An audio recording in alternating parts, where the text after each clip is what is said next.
नमस्कार, मैं आपका प्यारा हितेश सैनी आ गया अर्धवार्षिक के लिए डे वन में हमने क्या है कि 4 चैप्टर देखेंगे।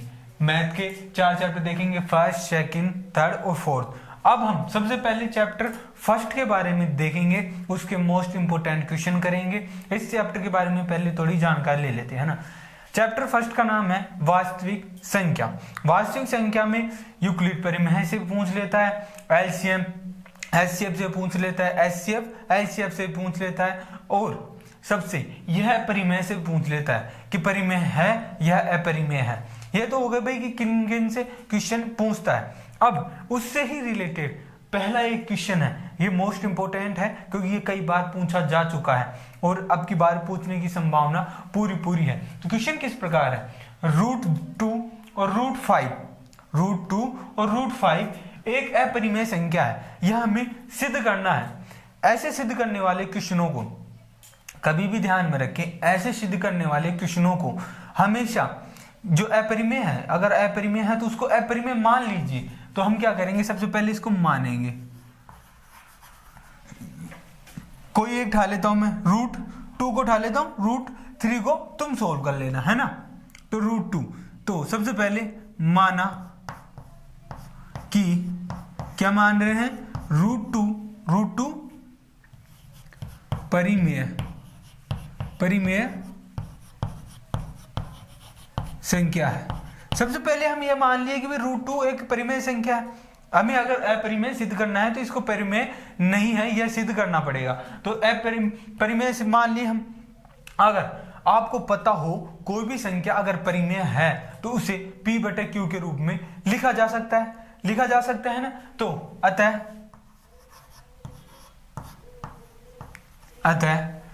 हम क्या करेंगे, P तथा Q अभाज्य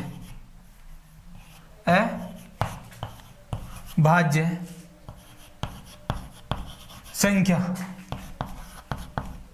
लेंगे जिनमें Q does not equals to 0। क्यों? क्योंकि यह परिमेय की यानी परिमेय जो संख्या होती है उनकी एक मेन गुणधर्म होता है कि क्यों नहीं होता, क्योंकि हम लिखते हैं क्या, P/Q के रूप में, जहां पे Q 0 के बराबर नहीं हो सकता। नहीं तो Q के 0 के बराबर हो गया तो क्या हो जाएगा, इन्फिनिटी हो जाएगा, है ना। इसलिए हम Q को 0 के बराबर नहीं रख सकते। तो पहली हो गई। अब इसको लिखते हैं P/Q के रूप में लिख दे, ये लिख दिया, इसके बराबर हो गया। अब हम इसका वर्ग करते हैं, वर्ग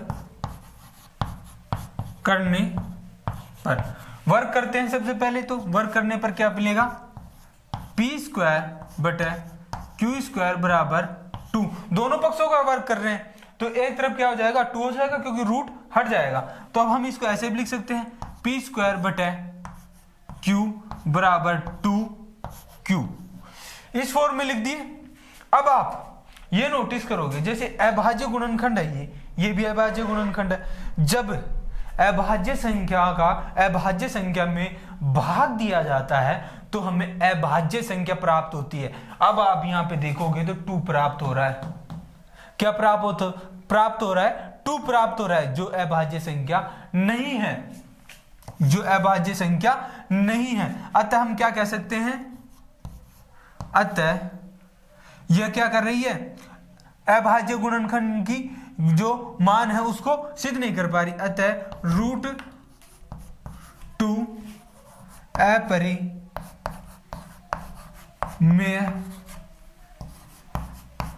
संख्या है।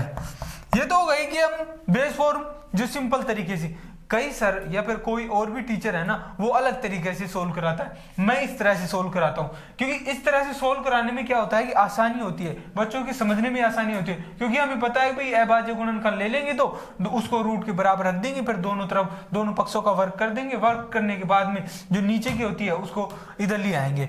जब हम दोनों का अभाज्य गुणनखंड में भाग देते हैं तो अभाज्य गुणनखंड हमें प्राप्त होनी चाहिए, जबकि हमें अभाज्य गुणनखंड प्राप्त नहीं होती। इससे क्या है कि हमें क्वेश्चन में दिक्कत महसूस होती है। या फिर इसको ऐसे लिख सकते हैं, इधर ले लो चाहे पूरा को, उससे कोई फर्क नहीं पड़ेगा। इससे अब पता चल गया क्या है, ये अपरिमेय है, परिमेय नहीं है, क्योंकि ये गणित के कुछ नियमों को पालना नहीं करती है, गणित के नियमों को पालना नहीं करती, इसलिए यह अभाज्य परिमेय है। तो हमने पहला क्वेश्चन सोल्व कर लिया। अब हम चलते हैं पहले चैप्टर के दूसरे क्वेश्चन में। हमने पहला क्वेश्चन सोल्व कर लिया, अब हम आ चुके हैं दूसरे क्वेश्चन में। जैसा कि मैंने बताया था कि फर्स्ट चैप्टर होता है, उस चैप्टर में हमने क्या है, यूक्लिड परिमेय से है, और मैंने एक बताया परिमेयों से क्वेश्चन पूछता है, एक लेसर मैथ से। अब लेसर मैथ से क्वेश्चन पूछता है, तो उससे रिलेटेड मैं एक क्वेश्चन और लेकर आ चुका हूं। तो 12, 15 और 21 इसका एलसीएफ व एचसीएफ दोनों के मान हमें बताने हैं ना, और कौन से, गुणनखंड विधि से, गुणनखंड विधि से बताने हैं। तो गुणनखंड विधि आपको एक गुणनखंड करने आते ही हैं,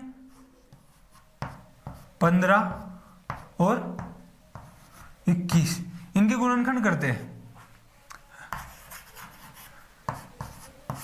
तो 12 करे, 2 का दिया 6, 2 का दिया 3, 3 और 1 गुणनखंड करना तो आता ही है ना, 15।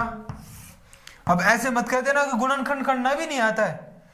अब ये मैं बता देता हूं, ये छोटी छोटी चीजें बताने की नहीं होती, ये आपको आनी चाहिए। देखो कोई भी संख्या होती है, उसका गुणनखंड करने से पहले हम देखते हैं कि सबसे छोटी संख्या का उसमें भाग देना चाहिए। 1 का जा रहा है, 1 का सभी में जाता है। 2 का देखो, 2 का जा रहा है तो मतलब 2 का भाग दो, जब 2 का भाग दिया तो 6 बचा, पूरा पूरा भाग जाना चाहिए, ऐसी कोई संख्या होनी चाहिए, पूरा पूरा भाग गया 6 बचा। अब 6 में सबसे कम 2 ही है, 2 का भाग दिया कितना आया 3। अब 3 में 2 का भाग नहीं जाता, पूरा पूरा पॉइंटों में जा रहा है, तो मतलब 3 में 3 का भाग दो, फिर आ गया 1। अब जैसे 15 है, 15 में सबसे पहले 2 का देखो, पूरा पूरा भाग नहीं जा रहा, क्योंकि 7 बार 14 हो रहा है, तो 3 का 2 के बाद में 3, तो बचा 5। अब 5 में 2 का भी नहीं जा रहा, 3 का भी नहीं जा रहा, 4 का भी नहीं जा रहा, 5 का जा रहा है, हो गया। अब 21 में, अब 21 में देखो 2 का नहीं जा रहा, क्योंकि 2 के फाड़े में 21 नहीं आता है, 3 के फाड़े में आता है, 3 के में आता है 7 बार, और 7 देखो 2 के में नहीं आता है, 3 के में नहीं आता है, 4 के में नहीं आता है, 5, 6 के में नहीं आता, सीधा 7 के में आता है, 7, 1। अब एचसीएफ क्या कहता है, एचसीएफ ऐसे कहता है कि जो तीनों हमने संख्या ली उनमें जो कॉमन आ रहा है ना, वो ही उसका एचसीएफ होता है। अब इसमें देखो ये 3, ये 3 और यह 3, ये तीनों में कॉमन आ रहा है। जैसे अभी हम इसको ऐसे लिखें, इसका 2 × 3 है ना, इसको कैसे लिखेंगे 3 × 5, और इसको कैसे लिखेंगे 3 × 7। जब आप देखोगे तो इसमें ये और ये, तो एचसीएफ क्या हो गया 3। एलसीएफ ऐसे कहता है कि जो कॉमन आ रहा है ना उसको सिर्फ एक बार ही लो, और जो नहीं कॉमन आ रहा है ना उन सबको ले लो। तो देखो 2 × 2 है ना, 2 × 2 इसका आ गया, तो एक बार 3 को ले लो, ये लो, यानी कि फिर ये यहाँ पे नहीं गिना जाएगा, क्योंकि हमने इस तीनों को कॉम्बो को एक बार ले लिया, तो सीधा 5 × फिर ये 3 गिना जा गया इसके ग्रुप में, अब बचा 7, ये इसका एलसीएफ हो गया। देखो 2 दूनी 4, 4 × 3 12, 12 × 5 60, और 60 पंजे 300 और 300, रुको 7 बार है, 7 बार 7 × 6 42, यानी 420 इसका आंसर हो गया क्या, एलसीएफ और एचसीएफ। इस प्रकार के क्वेश्चन भी पेपर में पूछता है। अब हम चलते हैं अगले चैप्टर की ओर, क्योंकि हमने 2 क्वेश्चन इसके मोस्ट इंपोर्टेंट बता दिए, क्योंकि हमें 4 चैप्टरों को क्लियर कराना है इस वीडियो के अंदर, है ना। तो अब हम चलते हैं नेक्स्ट चैप्टर के अंदर। आप और मैं मिलकर हमने फर्स्ट चैप्टर को क्लियर कर लिया। अब हम आ चुके हैं सेकंड चैप्टर में, और सेकंड चैप्टर का नाम क्या है, बहुपद। बहुपद क्या होता है कि इनकी घात होती है, घात के हिसाब से हमें बताना पड़ता है कि ये द्विपद है कि त्रिपदी है या कि बहुपदी है, यानी कि उनकी घात। जैसे मैं बताऊं कि जैसे ये क्या है, द्विपद है, द्विपद है, अगर इसकी घात 3 कर दी जाए, यानी कि ऐसे लिखा जाए x2 + 1, तो ये क्या हो गई, त्रिपदी हो गई। और ये बहुपदी, ये त्रिपद के बाद में बहुपदी, यानी कि इससे जितने भी अगर घाते हैं तो उनको बहुपदी में गिना जाता है। तो ये तो बात हो गई बहुपद की। अब इससे रिलेटेड क्वेश्चन क्या पूछता है आपको 2.1 में क्या पूछेगा, ये ग्राफ देगा, ऐसे ग्राफ देगा और ऐसे कुछ ग्राफ होगा, तो आपको ऐसे पूछेगा कि एक्स अक्ष पर कितनी कोटि है या फिर इसकी कितनी कोटि है। तो एक्स अक्ष की कितनी कोटि है, एक्स अक्ष पे 2 बार काट रही है, तो एक्स अक्ष की कोटि कितनी हो गई 2, और वाई अक्ष पे 1 बार काट रही है। वैसे सिंपली ये क्वेश्चन पूछेगा, या फिर आपको क्या है कि एक सिंपल इक्वेशन दे देगा, उसको सोल्व करा लेगा कि ये फिर द्विपद में है या बहुपद में है ना। अब हम इससे रिलेटेड ही इसके क्वेश्चन सोल्व करते हैं, है ना। सबसे बड़ी दिक्कत आती है इस प्रकार के क्वेश्चनों में। क्वेश्चन क्या कह रहा है कि भाग द्वारा है, भाग देने में सबसे ज्यादा गलती करते हैं, भाग देने में, क्योंकि आप भाग देने में क्या तो माइनस की गलती करते हैं या फिर घात घटाने में या भाग देने में गलती करते हैं। तो उस गलती को दूर करने के लिए मैं इस प्रकार का क्वेश्चन इसलिए लेके आया हूं, क्योंकि आप जब दूसरा चैप्टर खोल के देखोगे बहुपद को, तो उसके अंदर आप देखोगे कि नॉर्मली सभी क्वेश्चन आपसे सोल्व हो जाएंगे, पर जो ये भाग है, ये भाग जल्दी से सोल्व नहीं होता है, और आपको इसके अंदर ही बहुत ही ज्यादा मोस्ट क्वेश्चन मिलते हैं, बहुत ज्यादा पूछता है इससे, बहुत ही ज्यादा। तो इस क्वेश्चन को सोल्व करते हैं। तो क्या है क्वेश्चन, पहले एक चीज याद आप पे नोटिस करो कि जब इस समीकरण को देखोगे तो स्क्वायर यानी ये द्विपद और त्रिपद है, द्विपद पहले आ गया, त्रिपद बाद में आ गया। आप कभी भी ऐसी कोई समीकरण हो तो उसे जचाने के लिए आपको घात सबसे पहले सबसे ज्यादा घात वाली लिखनी होती है। तो सबसे पहले ज्यादा घात वाली क्या है, एक्स क्यूब, और सबसे कम घात वाली 3x स्क्वायर। दिख रहा है ना, देखो एक बार मैं देखता हूं कैमरे पे,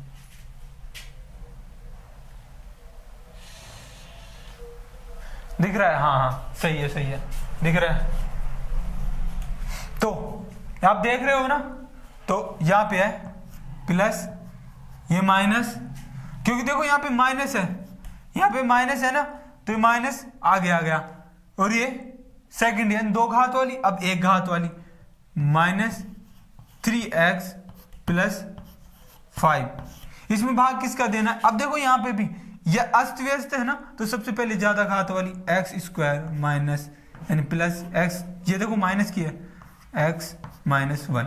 तो अब सबसे पहले हम भाग देते हैं। जब ऐसे 2 पद होते हैं, जैसे क्यूब है और ये स्क्वायर है, तो इसमें भाग देते हैं ना तो घात घट जाती है।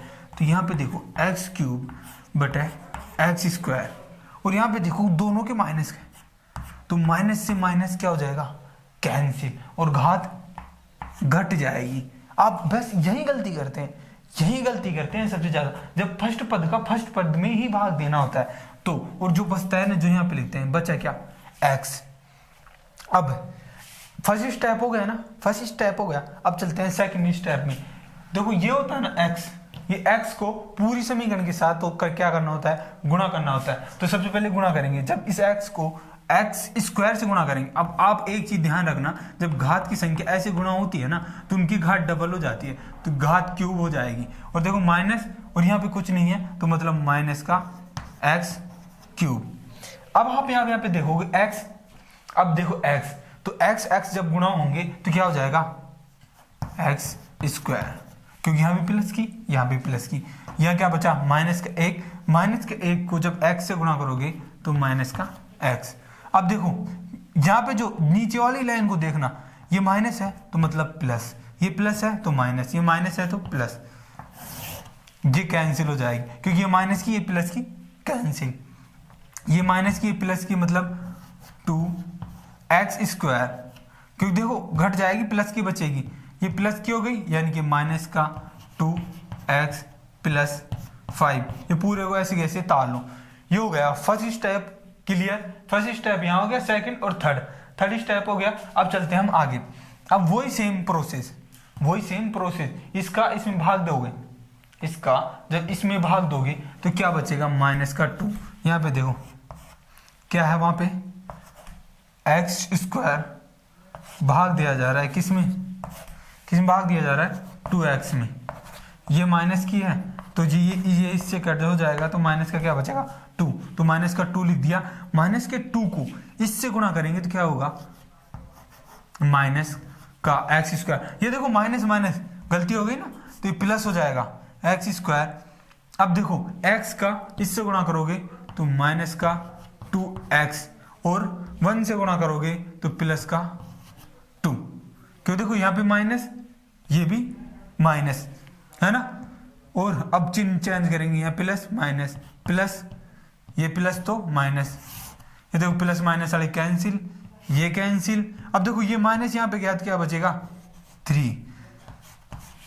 हो गया सोल्व, हो गया सोल्व। कितने सरल वे में सोल्व हो गया, क्योंकि आपको बस ये क्या है भाग देना, गुणा करना, बस यहीं पे मिस्टेक होती है और इस मिस्टेक को दूर करने के लिए मैंने ये क्वेश्चन लेकर आया था, है ना। अब देखो ये भी पता होना चाहिए कौन सी चीज क्या है, ये क्या है शेषफल, ये शेषफल, ये भागफल और ये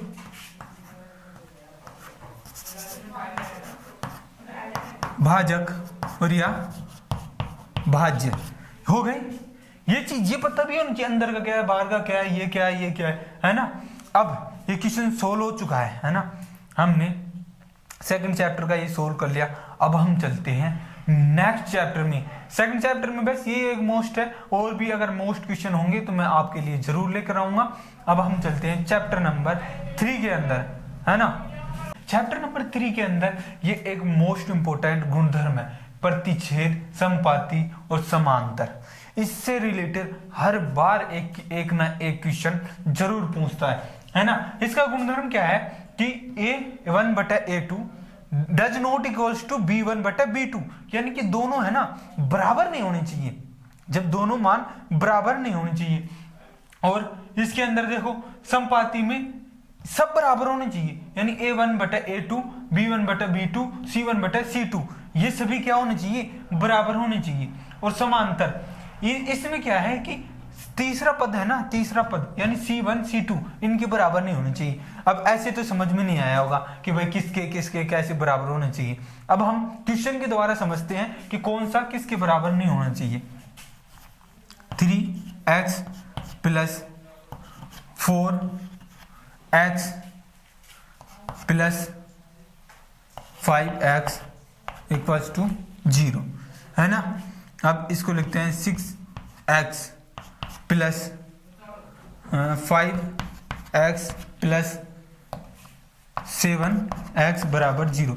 ये दो समीकरण है। अब दो समीकरण में आप जानते हो क्या, जैसे इसको हम मानते हैं क्वेश्चन, अब सॉल्यूशन, जैसे अब ये क्या है a1, ये क्या है b1, ये क्या है c1, ये क्या है a2, ये क्या है b2, ये क्या है c2।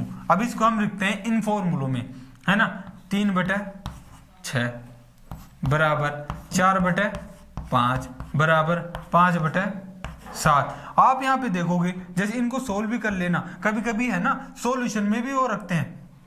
तो 1/2 does not equals to 4/5, does not equals to 5/7।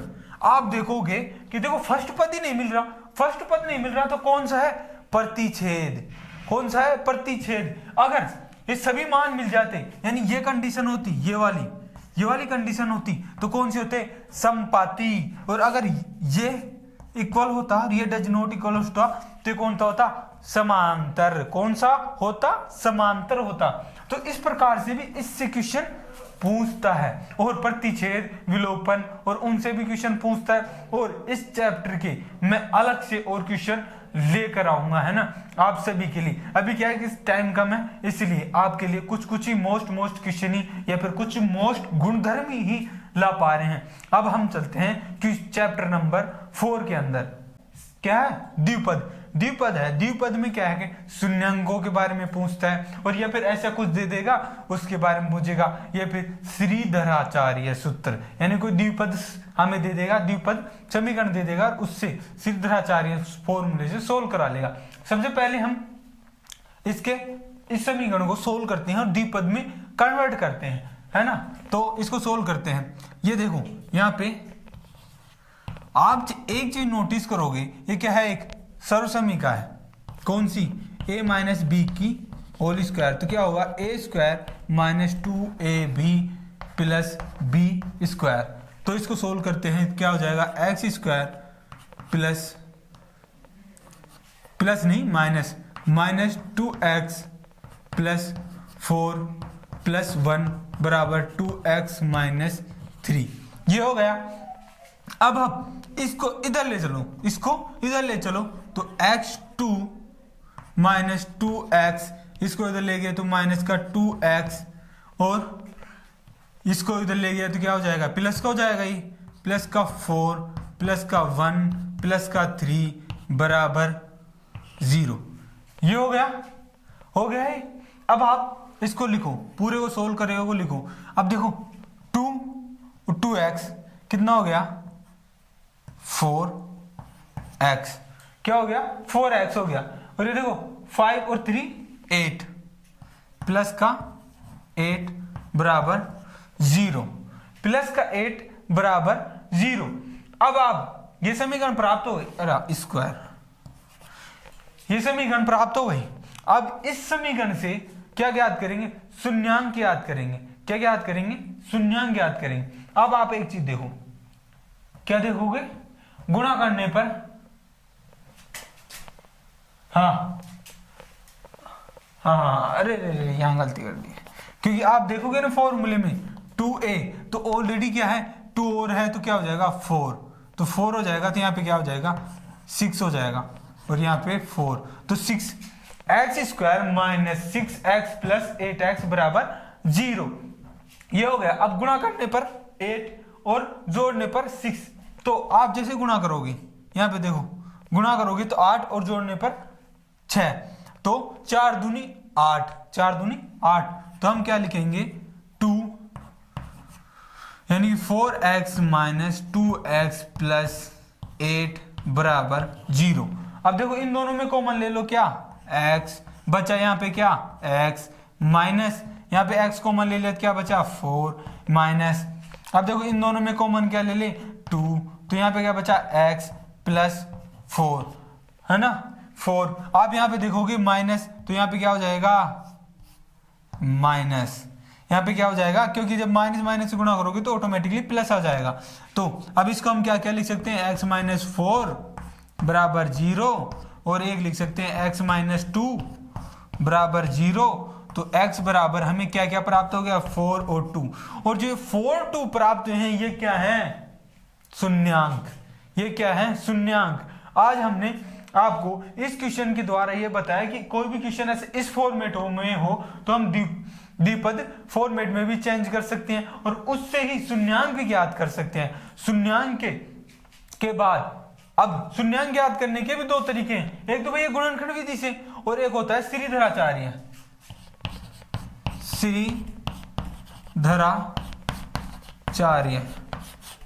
सूत्र। श्रीधराचार्य सूत्र फॉर्मूला क्या कहता है कि b, क्या कहता है b plus minus under root के अंदर b स्क्वायर माइनस 4ac बटे 2a, ये फॉर्मूला होता है किसका, श्रीधराचार्य। अगर सिंपल फॉर्मेट से आपको शून्यांक ज्ञात नहीं हो रहे तो आपको श्रीधराचार्य फॉर्मूले से शून्यांक ज्ञात कर सकते हैं, क्योंकि जब इसको सोल्व करोगे तो एक प्लस की एक माइनस की ले लोगे, जिससे आपकी क्वेश्चन ऑटोमेटिकली सोल्व हो जाएगा। और आज हमने डे 1 के अंदर 4 चैप्टर के मोस्ट इंपोर्टेंट क्वेश्चन कंप्लीट कर लिए हैं, है ना। तो अब हम डे 2 को मिलते हैं, जिसके अंदर हम चैप्टर 5 के फॉर्मूले और उससे रिलेटेड मोस्ट इंपोर्टेंट क्वेश्चनों को सोल्व करेंगे। और अर्धवार्षिक की तैयारी अब बेहतरीन तरीके से तैयारी करना स्टार्ट कर दो, क्योंकि अब मौका है युद्ध में ऐलान करने का। अब मौका है युद्ध में ऐलान करने का। अभी के लिए धन्यवाद।